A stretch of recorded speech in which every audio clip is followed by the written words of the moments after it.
Sumantoni diam-diam meniru jurus pedang Maharaja kakaknya. Melihat mereka semua meninggalkan bekas dalam pada meteorit kuno itu, hatinya berdebar kencang.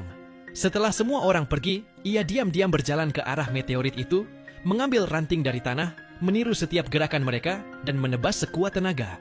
Namun, meteorit itu tidak menunjukkan sedikit pun goresan. Saat itu, Sumantoni ragu apakah ia memiliki bakat bela diri. Ia berbalik dengan kecewa. Namun, setelah ia pergi, meteorit kuno itu perlahan meluap dengan cairan suci keemasan. Detik berikutnya, gelombang energi pedang melesat ke langit dari tempat latihan. Melihat serangan yang mengguncang dunia ini, sang master tercengang. Ia mengerti bahwa pengguna pedang Maharaja yang ditakdirkan akhirnya muncul. Tak lama kemudian, sang master dan kaisar mengumpulkan semua pangeran untuk menemukan orang yang terpilih untuk menggunakan pedang Maharaja. Grand Master bangsa musuh akan datang untuk merebut teknik tersebut, sebuah kekuatan mengerikan yang dikatakan dapat membelah sungai menjadi dua hanya dengan satu serangan. Hanya pedang Maharaja yang dapat menindasnya. Setelah setiap pangeran mencoba, tak satu pun berhasil membuat meteorit itu mengeluarkan cairan emas lagi. Hanya Sumantoni yang tersisa, sosok yang dipandang rendah semua orang. Tak seorang pun memiliki harapan padanya, karena ibunya hanyalah seorang perawan rendahan. Sejak lahir, ia tak pernah dianggap sebagai pangeran sejati. Saat itu, Sumantoni melangkah maju untuk mengubah nasibnya. Menghunus pedang kayunya dan meniru gerakan saudaranya, ia menebas dengan sekuat tenaga.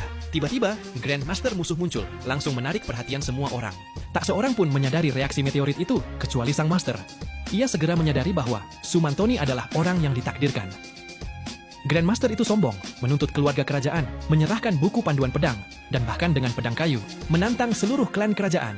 Putra mahkota dengan gegabah maju bertarung, tetapi dengan mudah dikalahkan hanya dalam beberapa gerakan. Kaisar kemudian mengirim pangeran ketiga terkuat. Namun, bahkan ia pun tak tertandingi. Pedang bajanya yang ditempa dari meteorit surgawi hancur menjadi debu oleh pedang kayu sang Grand Master.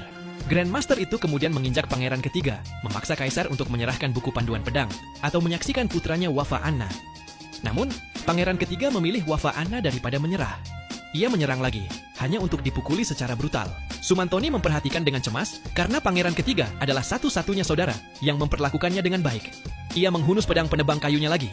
Energi pedang yang dilepaskannya melukai sang Grand Master dengan parah. Semua orang terkejut. Itulah wujud pertama dari pedang Maharaja. Sang Grand Master langsung ingin melawan Sumantoni, tetapi sang Master tidak berani membiarkan Sumantoni menampakkan diri. Satu serangan saja tidak cukup, jadi ia menyerahkan buku panduan pedang kepada Sumantoni, menyuruhnya melatih wujud-wujud selanjutnya, hingga cairan emas memenuhi tubuh sang Maharaja. Sumantoni tidak boleh bertarung. Sang Master sendiri melangkah ke atas panggung. Sang Grand Master tidak curiga. Lagi pula, sang Master telah mempelajari pedang itu selama beberapa dekade. Keduanya bertarung dengan sengit. Untuk sementara waktu, sang Grand Master terpaksa mundur. Namun pada akhirnya, jaraknya terlalu besar.